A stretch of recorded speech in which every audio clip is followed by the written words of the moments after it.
Taba sirina tumak butaya nia kiri pemerintah ya. Artinya apa Pak Anies? Pesannya ini orang Makassar kepada Pak Anies kalau jadi presiden. Perintahlah atau memerintah sesuai dengan keinginan masyarakat. Jangan hanya maunya pemerintah terus mau diikuti.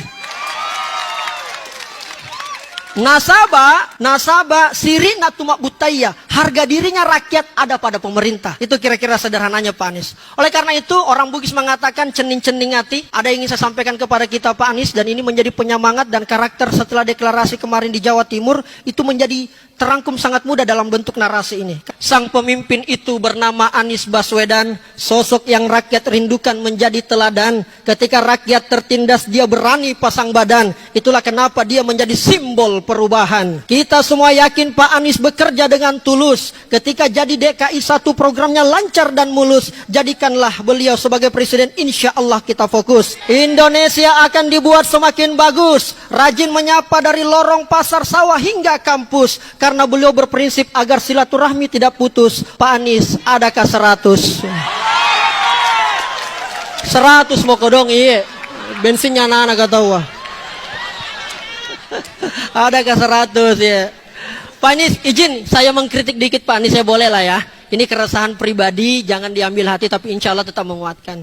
Tiap 5 tahun kita akan memilih pemimpin. Beragam janji dan intrik banyak didesain. Rasa-rasanya yang ada masih belum terjamin. Di hadapan kita sudah ada harapan bernama Pak Anies. Yang sedikit agak bisa menaikkan rasa optimis. Semoga saja bukan karena janjinya yang manis.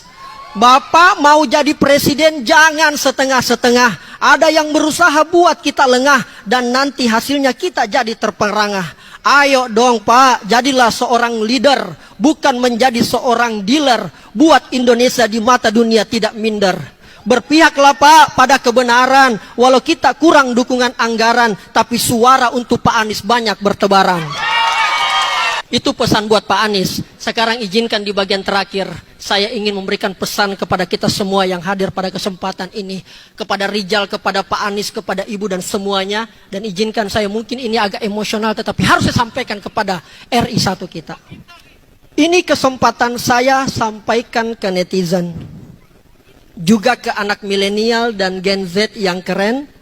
Karena ini adalah hal yang sangat urgent. Mungkin kita sama, awalnya cuek pada pemerintahan dan politik karena yang kebanyakan terlihat dan terdengar yang tidak baik, padahal disinilah kebanyakan nasib kita diracik. Contoh bagaimana harga sembako BBM yang naik bisa jadi disusul dengan tarif dasar listrik, makin membuat warga paceklik.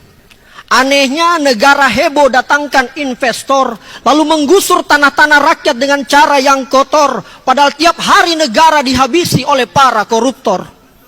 Hukum kelihatannya hanya sibuk mencari yang berbeda pendapat. Mudah sekali mengkriminalisasi dengan cepat. Keadilan dan demokrasi sudah terasa mati. Kekayaan alam sudah banyak dicuri. Para pejabat malah sibuk perkaya diri. Lalu kita masih mau diam, padahal kita bisa bersuara di Instagram. Mahasiswa sudah turun ke jalan karena kejahatan tidak bisa dibiarkan. Kita masih tidak ngapa-ngapain sambil duduk, padahal kita bisa gaungkan di Facebook. Ayo aspirasikan walau hanya di Twitter, sebelum negara kita tidak lagi punya karakter. Yang punya penghasilan di bawah 50.000 per hari itu berteriak. Siapa yang bisa teruskan rintihan mereka ke orang banyak? Kita mungkin hidupnya masih enak, bisa jalan dan healing tanpa terisak. Kalau kita rasa janji pejabat tidak lagi cocok, kita bisa kok bersuara di TikTok. Ini bukan soal membenci dan caci maki. Ini soal cinta yang tulus ke Ibu Pertiwi. Sekarang Allah sudah tunjukkan pemimpin yang bisa tangani itu. Apabila milenial dan Gen Z yang turun membantu, maka Pak Anies dan Muhaimin jadi presiden hanya soal waktu. Salam perjuangan, tetap